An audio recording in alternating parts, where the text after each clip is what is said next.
Hi, everyone. I'm Doreen Tannenbaum, the Strategic Initiatives and Communications Manager with Procurement Services. Welcome to our Department Buyer Training session covering conferences and event planning at UCI. We have a lot of new faces and names today, and great to see our regulars as well. Please hold your questions until the end of the presentation. You can ask them in the chat or raise your hand during the Q&A. This session is being recorded. The video and slides will be emailed by the end of next week and can also be found on our website under the procurement tab at training, or the training tab at procurement.uci.edu. Next slide, please. We have a robust website with lots of resources. Our training section found at the top of the procurement website is where you'll find step-by-step guides as well as videos and slides of previous training sessions. Next slide, please. If you or your department would like a one-on-one or group training session, please contact Shauna at shauna.n@uci.edu to schedule. I'll now turn it over to Snehal Bhatt, our Chief Procurement Officer. Thank you, Doreen. Good afternoon, everybody. It's very nice to see so many participants joining this session. I can already see 300 participants, which is excellent. Appreciate you all taking the time from your busy schedules to be on this call and try to gain more insights and learn more about what needs to be done in procurement. Most importantly, we appreciate your collaboration and wanting to know more so that you can help us help you.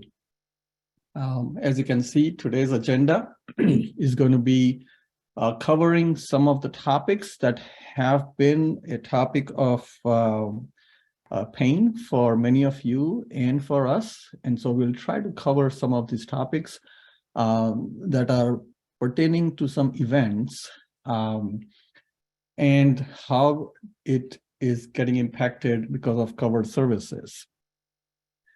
We'll also be talking about the rentals for on-campus events and some of the things that you need to be aware of with regards to off-campus events. Essentially, these topics have been chosen based on some of the issues we have been running into on a consistent basis over the past few months. The particular interest in events in this particular session is because ever since covered services was implemented, the policy on covered services was implemented, we actually were under the spell of COVID for a couple of years. And so there were hardly any events happening on campuses. But now that things are starting to come back to normal, we are seeing that lots of departments are now starting to have their events that used to happen pre-COVID. And so essentially we figured that it will be good for us to kind of let everybody know what are the things that you need to be watchful for, what are the things you need to be careful about, and how can we make sure that you can get what you need when you need it in a timely manner. So those are the two topics that are on the agenda. But at the same time, I also want to take the opportunity to mention a couple of other things that are extremely important for the departments to be aware of. So if you can go to the next slide. This is something that we have been letting you all know all along for every training session that we have been having. We are bringing this slide up again, just to make you all be aware that procurement is not just a central procurement's responsibility. It is the responsibility of every employee to be aware of the policies and the regulations that we all need to comply with. These are only a few of the policies that we have listed here, but these are some of the very important policies that you need to be aware of. I'm going to actually take a minute, because we have 300 participants on this call, to emphasize one of the key policies that we have to make sure that we comply with. And that happens to be uniform guidance. Many of you who have been submitting requisitions, and if those requisitions happen to be on a federal award, you must have started seeing the message that pops up saying that this requisition has a federal award associated with it. And for that, you need to do the debarment verification and the SSPR form if it's over $10,000. A reason for me to re-emphasize this to all of you today is that we had an audit finding last year where there were purchase orders that were in the system without the debarment verification. And since the time that this has been identified, we are kind of in the spotlight, and every university that is trying to subcontract with us or any federal agency that's trying to award us anything is now asking us every single time to validate and verify that we have implemented the corrective actions to stay in compliance with the uniform guidance.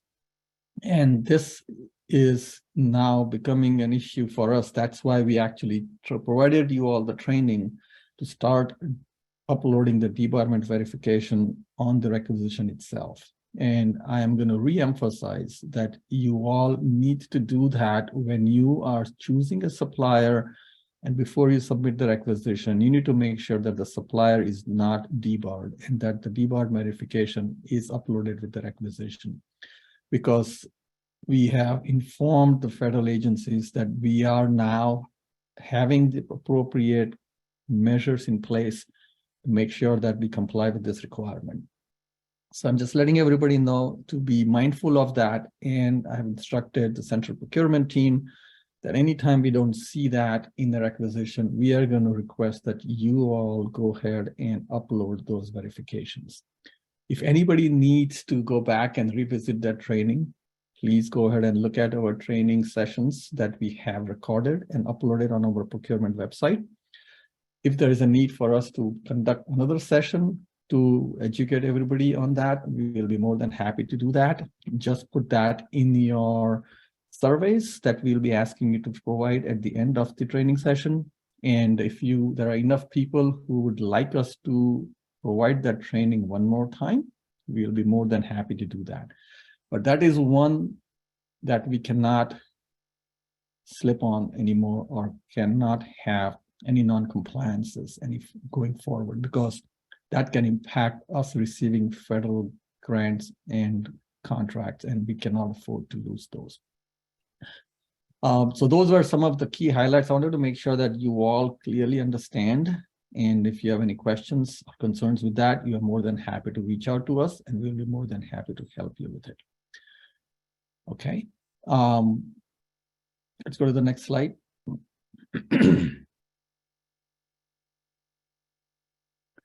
Okay, so here are the three folks, the warriors on our contracts team that have been doing their level best to help with all the contracts, service contracts, and other agreements that we are processing for the entire campus.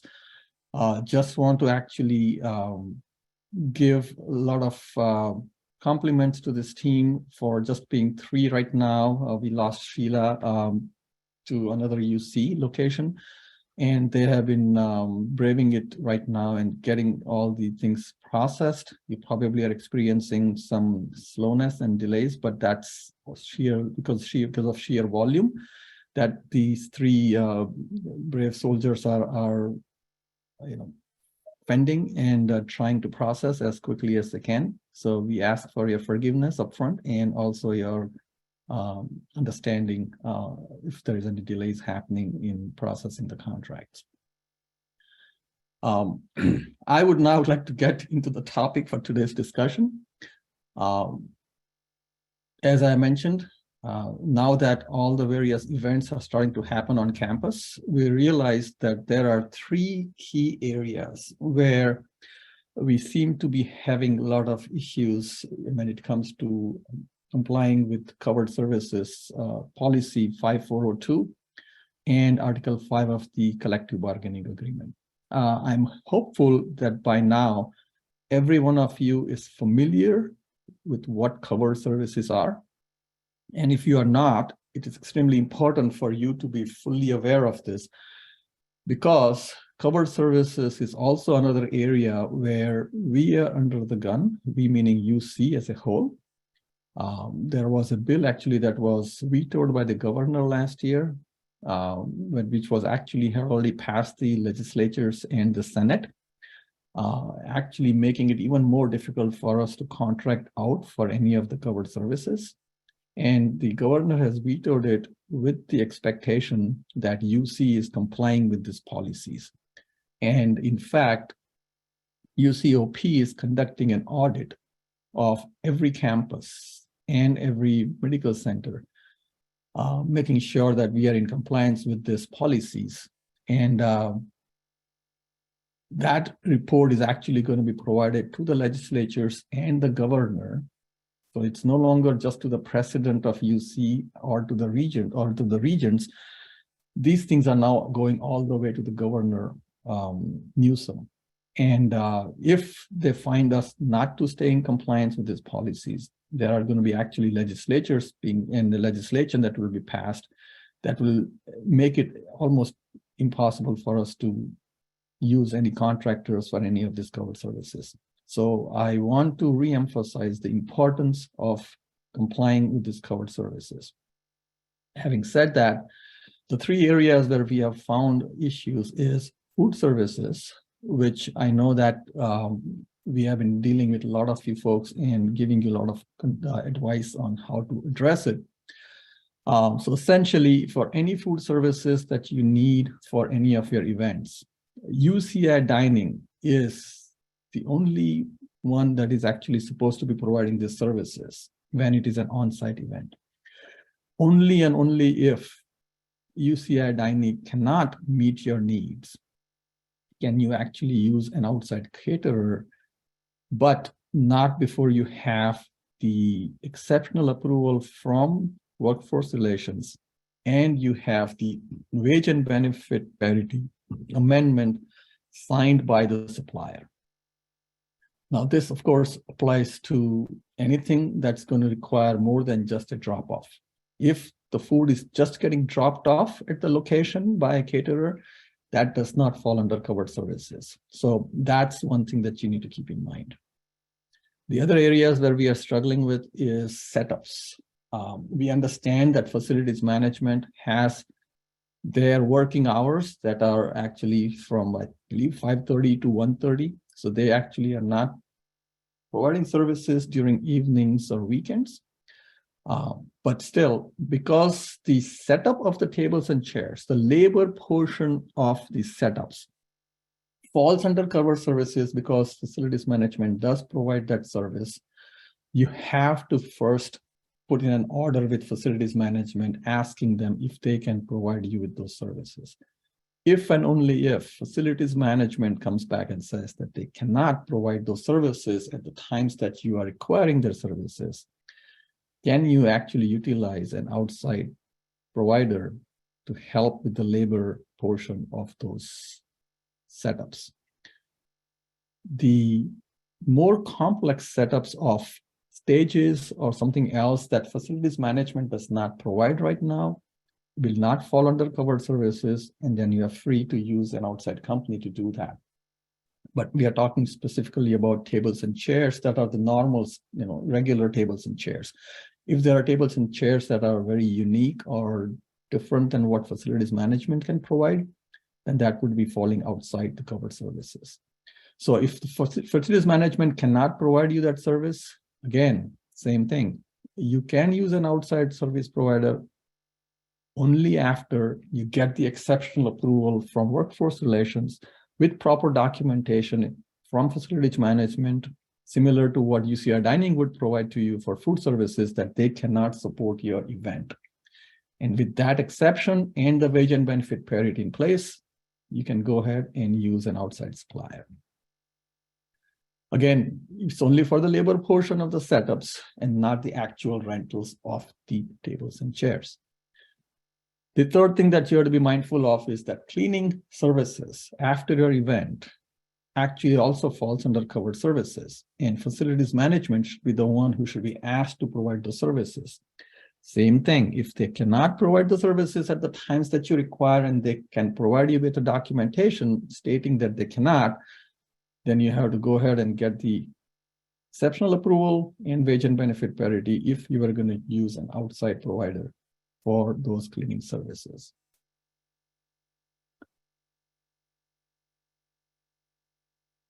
Here's some clarification on these topics. So, facilities management actually provided some clarification. We actually had provided this information to the events coordinators, and during that meeting, they came up with some questions. And so I'm being proactive and providing the responses to those questions in this training session, so you all are aware of it. All the events coordinators at all your locations should be familiar with this. We are actually re-emphasizing this in this meeting because we have a lot more bigger audience, and you all are probably helping your events coordinators with some of these activities. So if you're renting equipment from facilities management, the rental price includes setup and breakdown. For larger orders, if it's something beyond what they normally perform, then there will be additional charges that they will impose on you.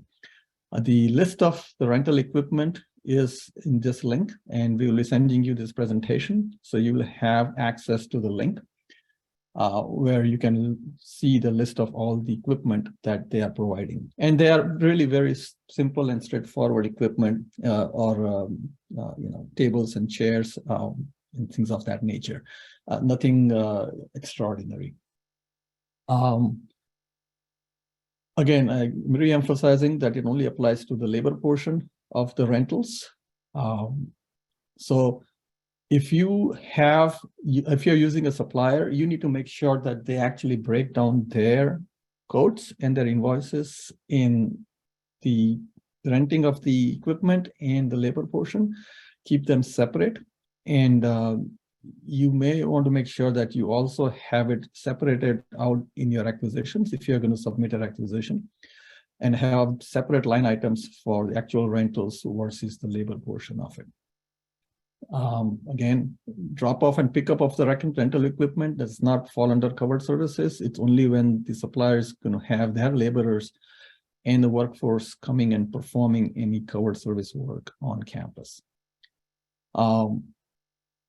Facilities management prefers you to submit the work order as one work order and not multiple different work orders. So if you're going to have custodial services and tables and chairs and other HVAC needs, please put everything in one order rather than break it down.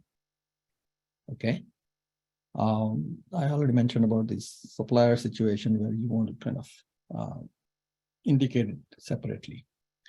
Of course, facilities management also would like to know if you need their help to set up equipment, tables and chairs that you have rented, then they would like to also you to indicate the time when you need them to come and do the setups, time when you need it to be broken down, and the number of items, so they have an idea of the number of people that they need to provide for this event. The expected turnaround time for both facilities management and labor relations to come back to you with your request is within 24 to 48 hours. What I would also like to emphasize here is that if there is going to be an exception that needs to be granted, or if there is going to be wage and benefit parity with a supplier that doesn't already have a wage and benefit parity in place, I would strongly recommend that you start working on these things well before the event and not the day before or the day of the event, because those things can take long. Suppliers may take longer to sign the wage and benefit parity, or if they don't sign, you may have to find a different supplier. So I strongly recommend that you start working on these things as soon as you can and give yourself and all the relevant parties plenty of time to work through all this paperwork and documentation before the event. We have had experiences where we are kind of crunched at the last minute trying to get things done in a hurry and in an emergency, and we prefer that we don't do that. So please give yourself and us plenty of time to take care of it. Okay. All right. So signature party rental, which happens to be one that many of you are using. Here are some of the things that signature party rentals has provided us with. Okay. Essentially, they have a list of standard banquet tables and folding chairs. And if they come back and say that their tables and chairs require to be set up just by them, then that also needs to be put in the exceptional approval request form. And you need to explain the situation, why we have to use signature party rental. Okay. Again, as I said, if you use anybody other than signature party rentals, work with workforce relations and facilities management to get all the other steps I talked about earlier in place. Here are the links to the covered services request form, which we kind of also call it the carve-out form. And this form does need to be signed by assistant dean or higher level in your organization. So make sure that you have the appropriate people signing those forms. Okay. And you know, by now, many of you probably have already gotten to know Aaron Williams, who is with Workforce Relations, who has been helping us stay in compliance with covered services, and he can provide you with the document for the wage and benefit parity. Okay, now, when we met with the events coordinators, they actually were kind enough to put together a process map that we explained to them during the process, during the training or the presentation. And I know this is more of an eye chart. Even I can't read a lot of the things that are on this chart, but essentially it kind of is a flow of what are the steps you need to take when you are actually going to be having items requested for any events. And at a very high level, essentially, as you will see that there are some questions, whether this falls under covered services. Yes, then you go one route. If no, then you can proceed. You don't need to worry about the exception forms or the wage and benefit parity. Many of these things I already kind of covered, that if you have standard tables and banquet tables, you need to ask facilities management first and send them a work order. If they can provide the services, they will approve the work order, and you can proceed on the top line. If they can't, then you have to or if there's specialty equipment, then facilities management can't support it, then it won't be under covered services, and you can go and proceed without having to worry about getting acceptable approvals. Okay. If you're unsure, please go ahead and reach out to Renee in facilities management. Her email address has been provided in this box, and she will help you sort out whether they can provide the services or not. Okay. The rest I think I covered during my explanations. So this is just a visual of the items. The only thing that I would like to point out is after your events are done. So I know that many of you use requisition and purchase order for many of these items, but I also know that a lot of people are using corporate cards for their events. Many of the times I have seen that people actually have paid using their own funds and they are trying to get reimbursed. If you follow any of those other methods, once the event's complete, you need to provide Aaron Williams with the document number. So although this flowchart just says the PO number, if you're using a corporate card and you're going to submit a travel reimbursement or the entertainment reimbursement, then you should have the KFS document number for that reimbursement, entertainment document. You need to provide that to Aaron Williams. Or if you are going to be getting reimbursed, you need to provide that KFS document for the DV, the disbursement voucher. because he needs to have that document number attached to the wage and benefit parity document that we are to submit to AFSCME and to UCOP in our annual reports. So please make sure that you close the loop by providing Aaron with the document number once you have your PO or your entertainment document or the DV number. Okay.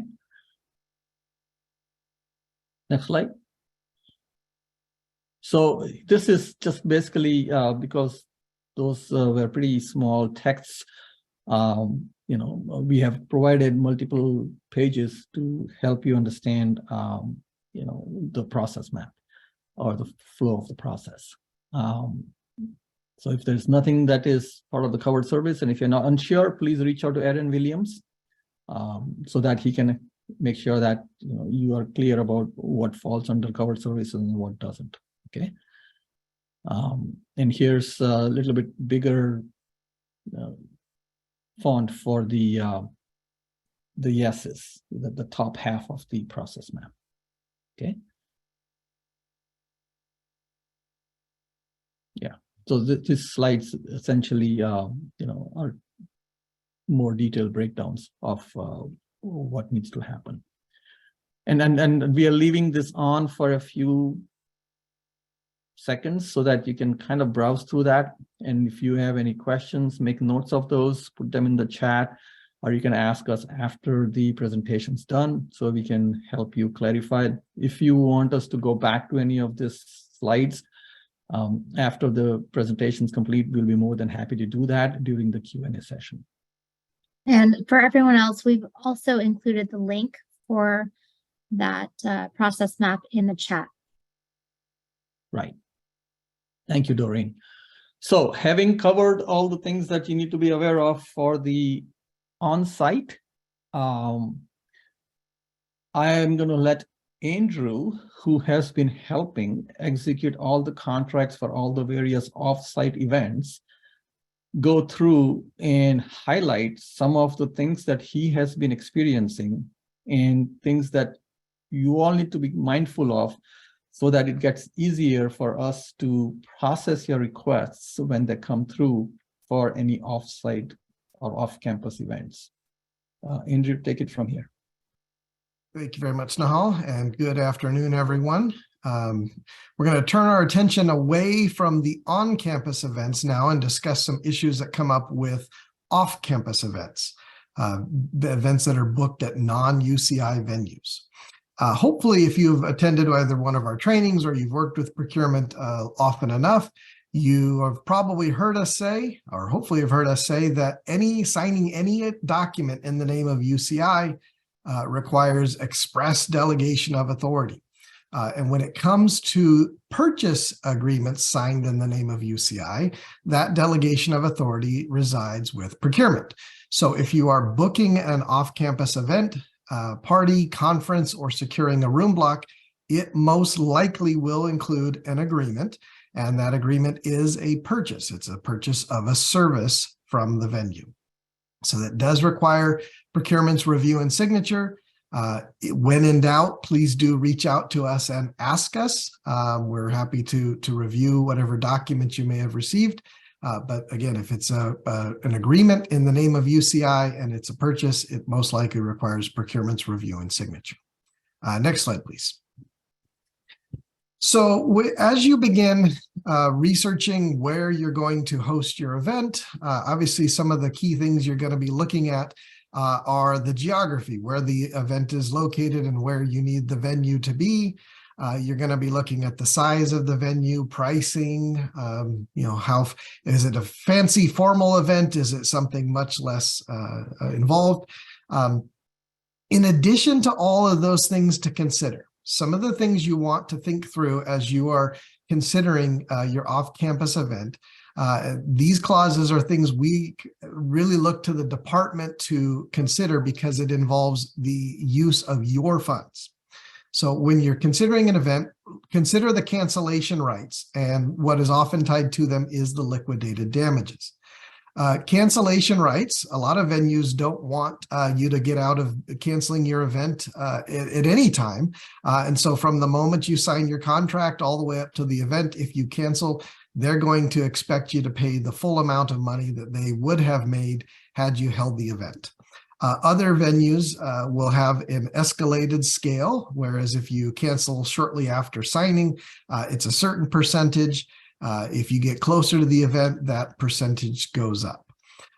You want to ask the venue if those are negotiable, right? The longer out you book your event, the more likely that venue should be able to rebook if you had to cancel.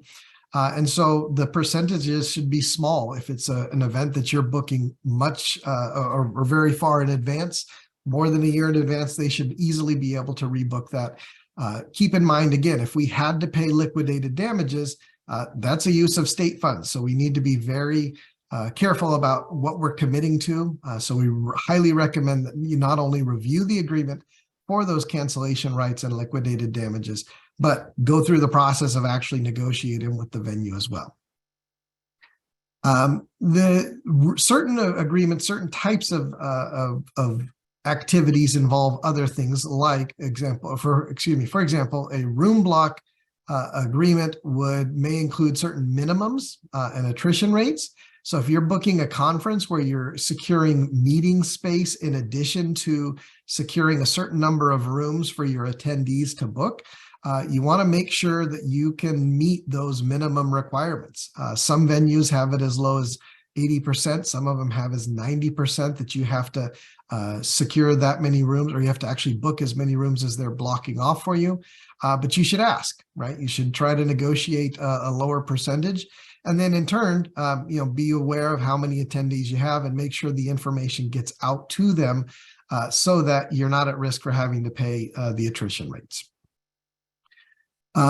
When you book an event and it's going to require the use of additional vendors such as audio visual or some equipment rental, you need to determine whether you're required to use the venue specified suppliers or vendors, whether it'll be booked through them and paid through them.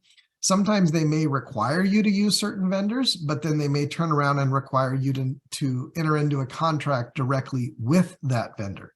If you do have to book non-venue vendors, such as audiovisual or something else, the purchase of those services cannot be handled through this same process. You're basically buying a service from another vendor. It's not an event vendor. So you have to go through the REC PO process to secure that vendor, together with any agreements and statements of work and any backup documentation.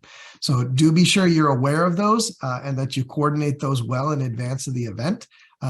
We can't rush a PO through simply because it's the day of and you hadn't realized that this other vendor needed its own contract or agreement. Next slide, please.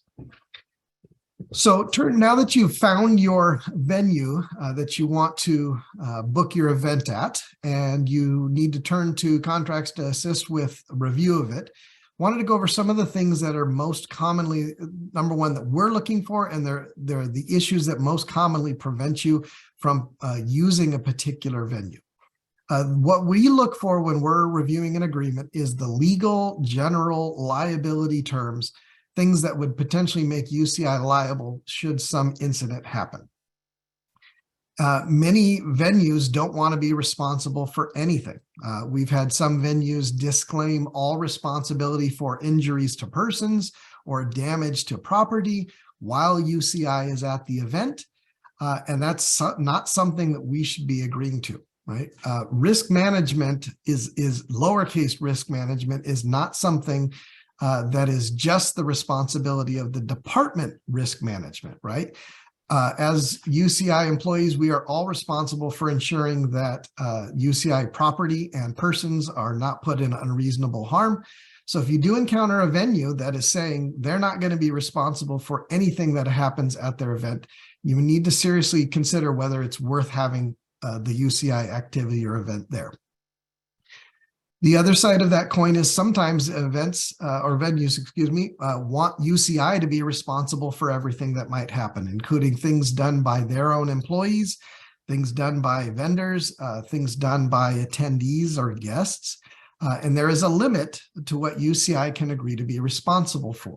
Those limits are set by state law. As a state entity, UCI is subject to what the state determines is going to be state liability. And the only person or entity that can expand or adjust that is the state legislature. Now, most of the time, once we have an opportunity to explain that to venues, they are willing to work with us, but sometimes it takes a little bit of work. So we do recommend that when you are conversing with the venue and getting the agreement from them, that you remind them, hey, just be aware, UCI is a state entity and we're constrained by state law on some things. We're going to turn this agreement over to our procurement and contracts group, and they probably will need to make some changes. It's going to be because we are a state entity and we're constrained by certain laws. That helping to prime that pump beforehand will probably help you determine how receptive the venue is going to be to changes. If they absolutely say, nope, sorry, we can't make any changes to this clause or that clause, well, then you might need to be looking for a backup venue or an alternate venue right from the start. As we go through and mark up the agreement and make the changes that we need, again, procurement contracts will be happy to coordinate with the venue to help explain why those changes are necessary. And if we can work on alternative changes, we're happy to try to do so. This is another thing too, though, to keep in mind as you consider the timeline for booking your event. If we have to escalate to risk management and campus council, they have said they absolutely do not want to be forced into, saying the UCI should sign a bad agreement. So you need to make sure that you submit the agreement for review well in advance of the activity. We don't want to tell you can't have your event, right? But at the same time, our backs are against the wall with some of these things. They're not things that we have the authority to be flexible on. So please be aware of the timing that might be involved should a venue not make changes upon initial request. Next slide, please. Okay, so you have your agreement and you're ready to request review. This is generally the process to follow. We're in hopes that we can have something more formal at some point down the road, but for now, it's somewhat informal. Simply email your request to the contracts@uci.edu mailbox, noting with the appropriate subject that it's for an activity and event booking. And please include the answers to each of these questions. They may not all apply in each situation, so the answer might be no or not applicable. But if you can get us the information at the outset, it's going to minimize the amount of back and forth, and it's going to help us begin review of the agreement a lot sooner. Like most agreements, we do utilize dual signers. So we do need to know who's the authorized signer for your area. It's really kind of up to the department or school. Usually it's going to be a fiscal officer. Some schools or departments require it to be a associate dean or assistant dean. Some administrative departments require it to be an AVC or a higher. So just let us know who that is. We will route the agreement once it's finalized via DocuSign. For school of medicine departments, just be aware that the dean's office asks us to include them on the routing so that they co-sign as well. So it's obviously very, very important that you have made them aware and submitted the appropriate approval process within the School of Medicine for your event or activity so that this agreement isn't the first time they learn of it and catch them by surprise. Next slide, please. In regards to your payment options, because it's in a formal UCI activity and involves a UCI event, your options are your UCI issued corporate card or a requisition PO. Reimbursement for these types of activities is usually not allowed because of the fact that the agreement is going to be in the name of UCI. There's a couple things that don't necessarily involve procurement, but we do want to make you aware of them. If you're planning on serving alcohol at the event, you do need to go through dining services to submit and obtain approval on the alcohol request form. When it comes to the expenses for your event, there are certain limits on what you can pay for hospitality. There's a certain limit for each meal that you might be having or serving, as well as beverages. So be aware of those limits. Those are in the UCOP hospitality and UCI hospitality policies listed there. And something that comes up with respect to booking events or venues, conferences at some of the larger properties like Marriott, Hilton, Hyatt, those that have multiple properties oftentimes run rewards programs or member programs, and they may agree to include your name or ask if you want to include the event planner as the recipient of certain rewards points. It's actually illegal under state law for us as UCI employees to receive personal benefits from a state contract. So we say that because we don't want you getting in trouble. We don't want UCI getting in trouble. If a venue is willing to offer you some type of reward or point, it might be worth asking, and if they will convert that to some type of gratuity for the event, right? Something that maybe doesn't. If you can ask for a percentage off, they may or may not apply it.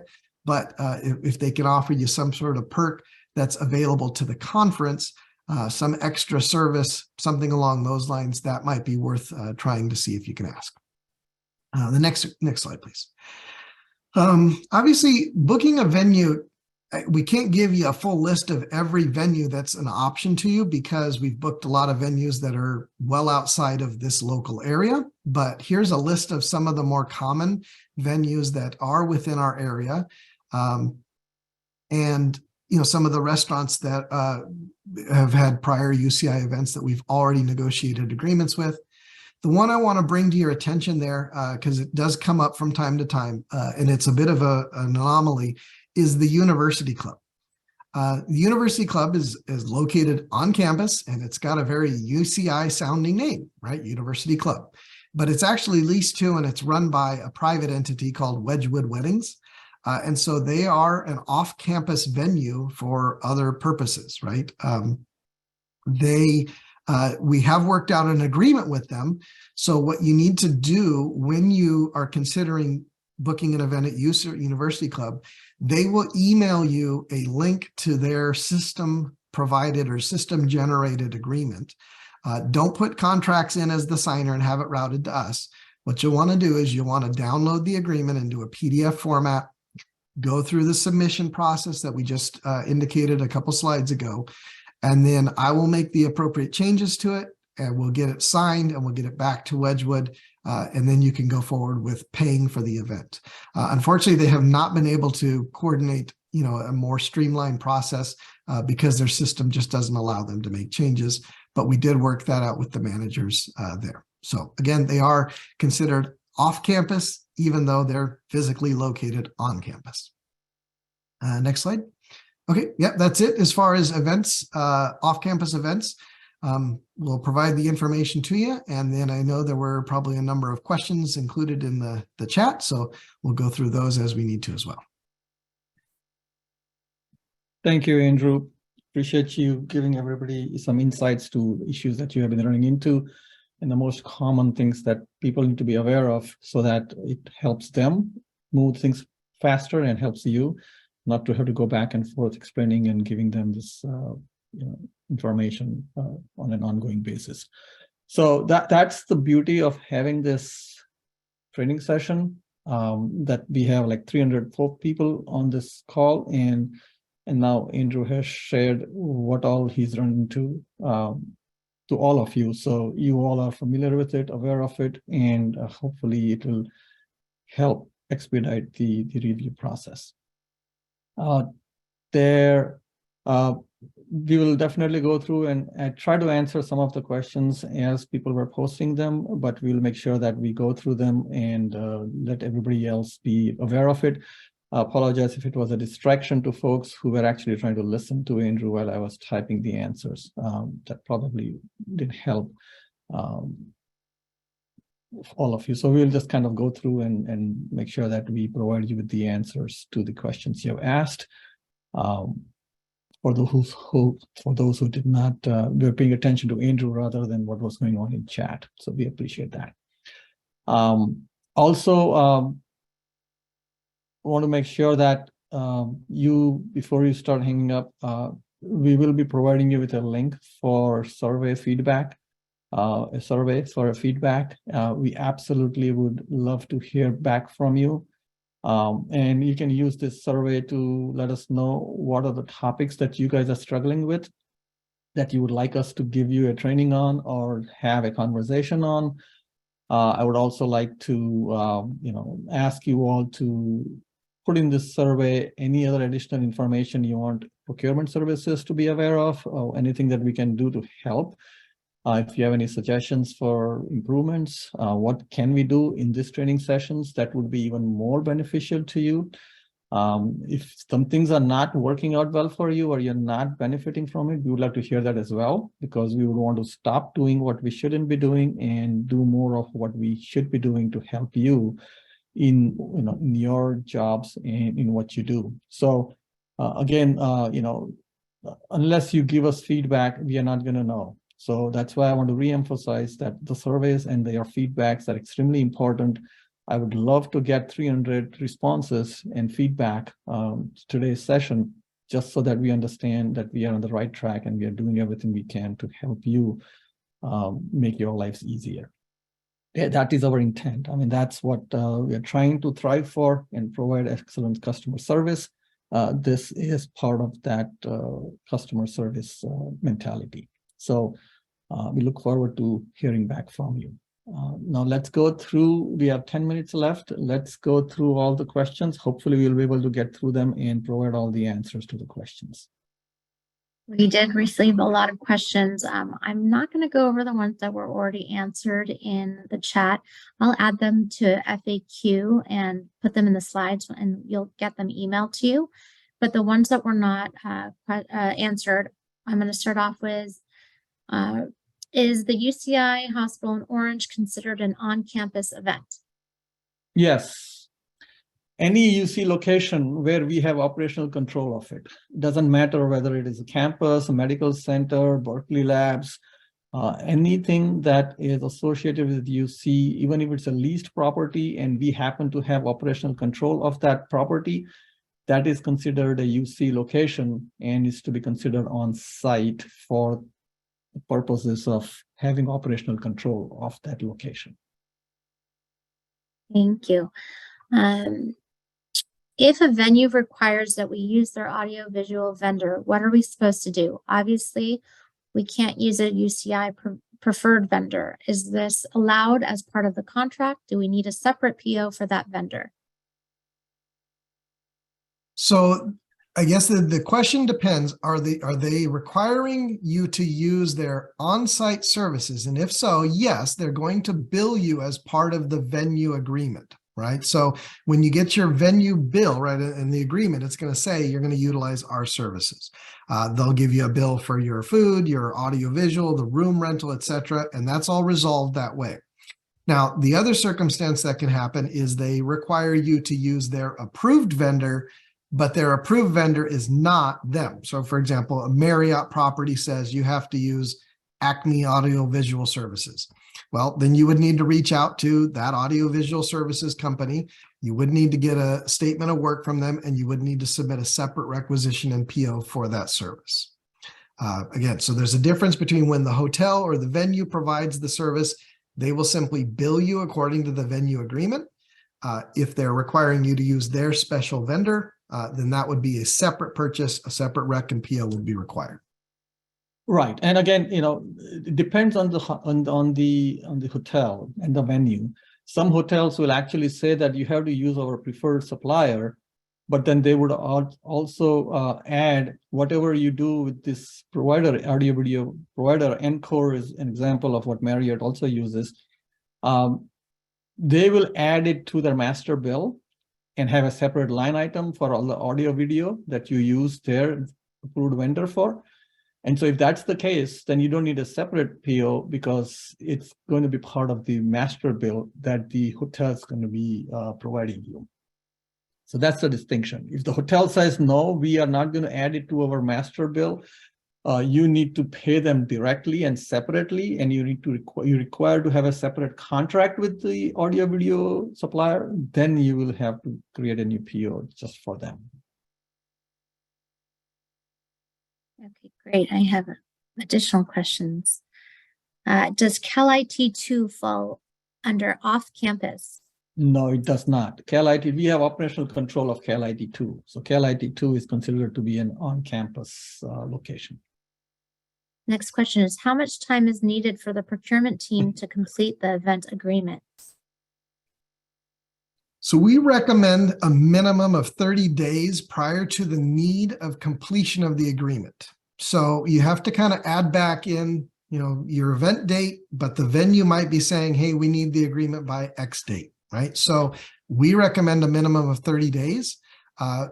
Sometimes we get it completed much faster. Sometimes if it's at a venue that we've already worked out terms with and the changes are very simple, it can be done within a matter of days. But if it does have to be escalated to legal and risk, they've asked us to give them appropriate time for them to review, knowing that they're not only having this agreement, but lots of other activities as well. So it's, again, recommended 30 days before the need for the signed agreement to be completed and returned back to the venue. And I would also add to that, as I mentioned very early on in this training, that we are short of a contract analyst right now, and we have 3 people who are trying to manage the entire workload for the campus, which is it's a monumental task. And so, don't expect that we will look at your request immediately. It might take a few days, even before we have the opportunity, or Andrews and him and his team has even an opportunity to kind of take a look at what you have submitted. So again, be patient with us, give yourself enough time, give us enough time, because we are dealing with a significant volume that is very, very challenging to manage. Next question is there a template we can follow? Where can I access it? So if this is for off-campus events, if you worked with procurement for some time, you've probably heard us beating that drum too of UCOP generally requires us to use the UC approved templates. This would be an exception to that because a venue controls the facility. They always have their own rental or venue or booking agreement. And so we don't really have as much of an option there, but to use the venue's terms and conditions. Again, we will go through it and make appropriate changes based on the terms that UCOP says we can agree to. But as far as the template goes, for an off-campus activity, it is most likely going to be on vendor paper or venue paper, excuse me. Thank you. Next question is, do we need to involve procurement even in the initial facilities use request forms? No, we don't. You don't. You can, send the request form to facilities management, and if they are going to provide you with the services, there's no need to engage procurement in the process. Our next question is, if the team is able to set up our own table and chairs, do we still need to request facilities assistance? So that's a tricky question, because you can definitely set up your tables and chairs yourself. You just have to be mindful of somebody getting hurt and not kind of having a different issue to deal with regards to workers' compensation. So, keep that in mind when you are, having your own folks set up the tables and chairs to make sure that you don't run into any issues with that. Great, thank you. Is there a link or PDF somewhere with the list of event venues that UCI has already negotiated agreements with? We don't have one at this time. We are hoping to put some information up on the website that might list some common venues. Besides the ones that are in the slide, yes, there are some that we have. The difficulty with providing you with a list is, one, it's the venues don't necessarily accommodate every type of activity, right? Venues and events are very specific to the size, the location, and the type, right? Something may be a very formal event, so it may simply not work for an office type of activity, but we do want to provide you with some of the more common ones. So yeah, we hope to have some information up on our website soon. You can always reach out to us at the contracts mailbox to ask about a particular venue if you're unsure. Next question is, what should we do if we receive a reimbursement request when the contract was signed and paid for using personal funds? Yeah, my favorite topic. Just tell them that they're on the hook for making the payment on their own and not getting everything in place ahead of time. That's the first thing I would do, is that they are responsible for it and the reimbursements will be challenging. Nobody should be signing contracts, as Andrew had alluded to earlier, or going ahead and signing contracts and making payments from their pockets. That is why I keep re-emphasizing in every training session, the first thing we talk about is employees should not be signing contracts or getting services without having a proper purchase order or a document in place. So it's very likely that they will be refused to get paid for the amounts that they paid for an event that was not approved by UC in advance. Otherwise, of course, they have to go through the disbursement voucher and the reimbursement process. And, I am going to give hell before I actually approve it. So try to encourage your faculty and staff not to do that, is all I can say. Thanks, Nehal. Next question is, what do we do if we're hosting a joint event with another university, a non-UC? Do they need to be included on the contract review? The event will be split paid by both entities. That's a tricky one. And I think we will have to collaborate with the partnering university. If they are going to be, if the event venue requires both parties to sign a contract, then obviously both universities' contracts teams would have to work collaboratively to make it happen. If the other university is going to make the payments, then we don't need to, and then we are going to reimburse them, then they can take the lead, or vice versa. So it will depend on the situation and the circumstances and who is responsible for making the payment. Does that make sense, Andrew? Am I correct? Yeah, and again, so it would all depend on how the payment is going to be made. If both parties are paying the venue, then they probably both need to be signing the agreement and making changes to it. If one is going to pay, then that entity would sign the agreement. But then we would also want to have a side agreement with the other university that we're going to get reimbursed or that we're going to agree to reimburse them. So how it's coordinated would change the process you would want to follow. Right. Okay. I know we are at 3 o'clock. There are two quick questions that I think are worth answering. I'll answer the second one first. The Cove is considered to be a UCI location. We have full operational control of the Cove. So anything that you do at the Cove actually has to follow all the UCI protocols, and it falls under covered services. For Medical Center and in Orange, they actually have their own food services facilities. I think they use Sodexo, and they actually have a cafeteria and dining services, food services facilities at Orange that you're supposed to use if the event's actually at the Medical Center in Orange. Similar to the UCI dining services on campus, they have their dining services providers who can help you with the catering of food at the hospital. We had one last question. Has there been an agreement with the Commons at UCI Research Park? Are they considered part of UCI?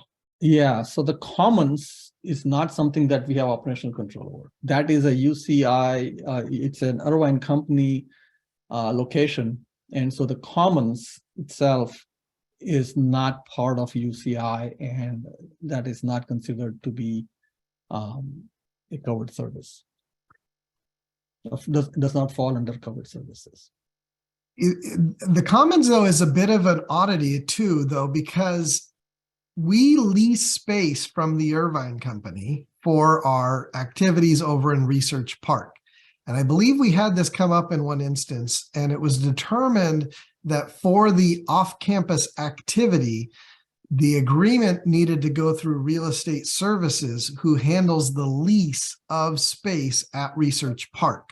So again, sorry to throw another curveball at everyone, but it is considered off campus. but it is the agreement is coordinated through real estate services. Correct. Yeah, but we don't have a lease for the commons area at UCI. I mean, we use that location, but it's not UCI's location per se. And I believe what real estate services did was they signed an agreement that referenced the existing lease for all general terms, but then the facility use agreement for the commons included the event specifics. But if it comes up, you can certainly reach out to contracts and we'll help put you in touch with real estate, but it's probably best to go straight to real estate services if you are looking to book that venue. So we just had a comment come in from Leslie Dodds. The commons is free if we run the contract through Applied Innovation. Either of you want to comment on that? I can't comment on that unless somebody from Applied Innovation is on this call and can speak for them. So I Thank you, think Amanda. what they're saying is if we are actually having an event at the Cove, we could use the commons space for that event.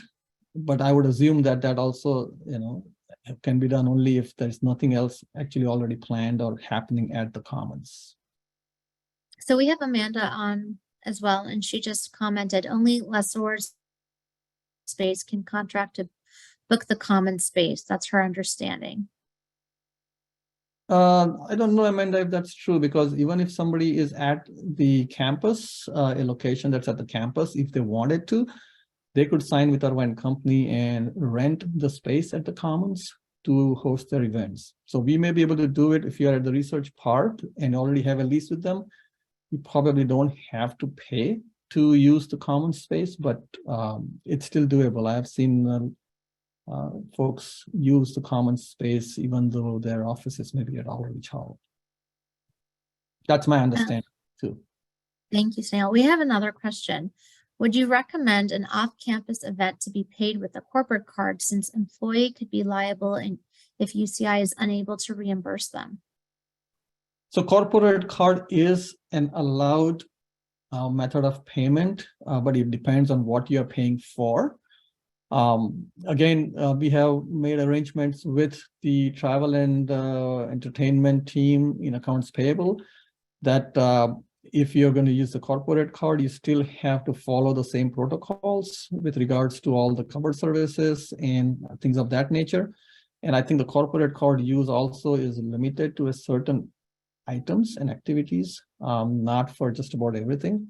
But corporate card use of corporate card does create some challenges because now you're paying in advance, and if you don't have all the documents in place before the payments made, then we are kind of getting in trouble for not having the documents in place prior to making payments for any services. So it's a tricky situation. You could be spending a lot more time on that than what we have available, but be mindful of it when you try to use a corporate card for any event services. Denise, did you have a question? I just wanted to clear up the booking of any of those venues there, the commons and the conference rooms. You don't have to, you can book them directly with Irvine Company, even if you don't lease space. And also, but the people who lease space can see on the calendar if the space is available. That's a helpful thing because they have a special tool called Angus Anywhere, and you can see if the space you want is available. Because we actually just went through all this for an event we're doing for DFA's management. Right. Yep. That's what came to mind, Denise, when I said that we have used commons, even though we may not be leasing the space. So Adriana, we don't have any intentions of having an agreement with commons because that's something that Irvine Company leases or makes available to many other customers of theirs. UCI is not the only customer of Irvine Company in the research park. So I don't know if it will make sense for us to, because what we don't want is to have a lease with them for the commons, because what that does is then it becomes part of UCI location. And then all the covered services would apply even for the commons. So technically you are better off not having a lease in spaces where you don't want to be tied in with all the covered services requirements.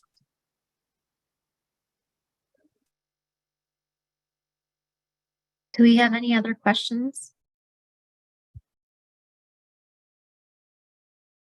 Okay. As always, this recording and the slides are going to be sent over to you within a week, and they're always found on our training portion of our website. So if you have any other questions, please feel free to enter them in the chat box now or raise your hand. Otherwise, it was a pleasure to have you all. Yes, and thank you again for taking the time to attend. Hopefully this was educational and informative. Please fill out the survey so that we can figure out what are the topics that you guys are all interested in that we should be providing this training for. So thank you again, and thank you for your collaboration and support. Appreciate it.